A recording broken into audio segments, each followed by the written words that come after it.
Hello, friends. My name is Amos. I recently moved to Toronto, and when I did, my grandmother, who seems to have one of everything, found this 12 real pictures of Toronto.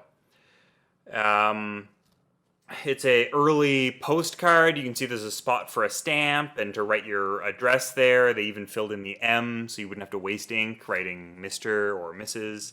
And inside you find just that 12 picture panels of Toronto. I, as somebody who is now vaguely familiar with the city, but frankly not very, am going to go through these 12 photos, give you sort of my initial thoughts on them, and then I'm going to go to each of these locations and try to learn a little bit more about why they were so important 100 some odd years ago to include in these real pictures of Toronto, and talk about maybe what they are today, and just, yeah, get to explore the city a little bit. Up first is a view on Yonge Street facing north. Yonge Street definitely still exists. There would not be as many Union Jacks. I see 1, 2, 3, 4, 5, 6, 7, 8, 9, 10. Just right in the foreground of this photo. We don't really hang flags like that over the street anymore, but I think that's typical of English Canada in particular at the time. These buildings, I assume a few of these buildings have survived to today, but probably most of them have been torn down in favor of much more contemporary glass towers.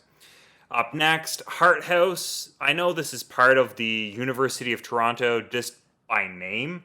I don't recognize the building. When I think of the buildings of the University of Toronto, only one really jumps into my head, and it's not that one.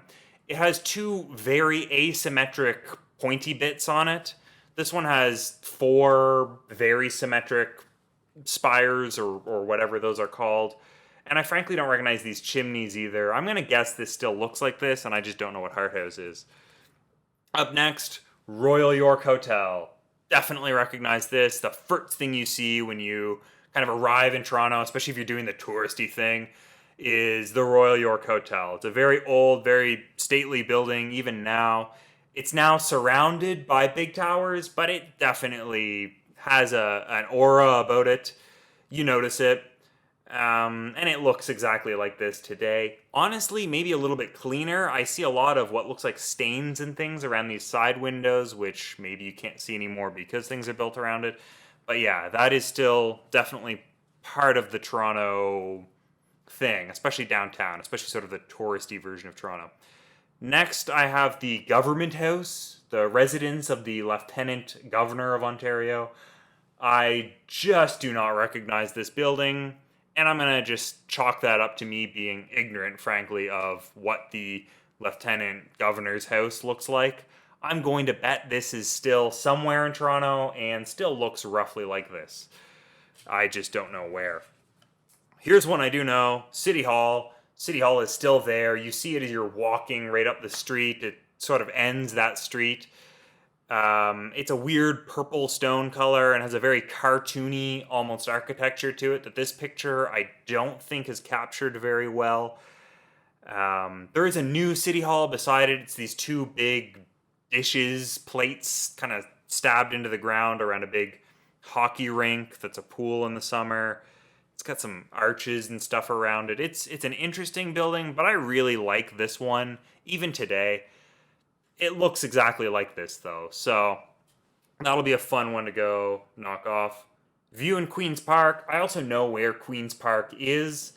I frankly don't recognize the white building. It's very symmetric. It looks very British to me, very British colonial, especially the way this garden is done. I think the garden is still there, but maybe a little more plain. I don't think this building is still the Queen's Park building. It may have been replaced by the building I'm thinking of when I think of Queen's Park. I have a very distinctive image of a building that's quite asymmetric and has like a big clock on one side. This does not say Queen's Park to me, but the description does. So, Queen's Park, that might have been a big change. The building I'm thinking of also looks quite old. King Edward Hotel, I don't recognize this. I'm going to go out on a limb and say that this is a relic of another time when a, big, tall, 10, 15-story building would have been super impressive, much like the Royal York Hotel earlier, but that now it's just lost in sort of a sea of other buildings much taller than it. And unlike the Royal York, it has not aged as well, probably because it's frankly just a stone box. Or it has been completely torn down. That will be a fun one to learn about. The Humber Valley. I do not know where the Humber Valley is. I think it's west of here, sort of around High Park area. I doubt that there are these bridges still. I also see a little, what looks like a fortress or something. I'm almost certain that this whole area has been completely developed since this photo was taken, and that it's probably going to be unrecognizable and very difficult to even get to where this photo was taken to capture this same angle. Another one, the beautiful Humber. So here we can see that there's a nice dirt trail. You can just drive your Model T up to the river and kind of sit and write poetry in your big dress. I don't think this is something, so here, I'll just put these both up. I don't think these still exist in that format. I think these are probably going to be the biggest transformations here, just because of the way that development has happened. The Parliament Building in Toronto, this is what I thought Queen's Park was. So I'm now definitely confused. When I said the asymmetric building with the clock, this is the one I was talking about. 100%, this is that same building. I even recognize like the statue out front.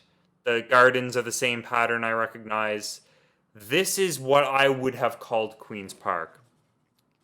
I'm going to go and dig that one up. Here we go. Yeah. I am now starting to doubt if I know what Queen's Park is. Or these buildings are in the same area, and this one is behind this one, and I've just not gone sort of behind. I don't really know what's going on here. I'm very confident this is Queen's Park, but starting to doubt myself now that I see this being called Queen's Park. I also thought that Queen's Park was the Parliament, like where the Ontario provincial legislature and prime minister's office and everything were. And I always associated that with this building, which is called Parliament, so that makes sense. Maybe I have in my head blended Queen's Park and Parliament together in a way that I shouldn't have. And the Boardwalk in Sunnyside, Toronto. I assume this boardwalk is now part of the large sort of riverfront bike trail, hiking, rollerblading trail. And I have biked along most of it. I don't think that any of this is still here. It's a big dome building and then a bunch of little, like, almost Chinese-looking pointy roofs that I just don't think are there anymore. They're also big above-ground hydro lines. I notice a lot more overhead wires in Toronto in general than I'm aware of. Like, when I go and try to take a picture of the sky, all of a sudden I'm like, oh, there are overhead lines here. That's interesting. So I wonder if those are still there and I maybe have just not tuned into them. But overall, I do not know where Sunnyside is, nor do I recognize any of these buildings. And I have biked along that waterfront trail quite a bit, so I think I would recognize them if they were still there. So this is probably, I'm going to go out on a limb and say this is almost certainly completely condos by now, just because of the way that the waterfront looks today. So that has been 12 picture panels of Toronto. Thank you for going through those with me. I'm now going to venture out into the city and, in that order, try to find each of these locations and maybe make a quick little video about what has changed. So, have a beautiful day.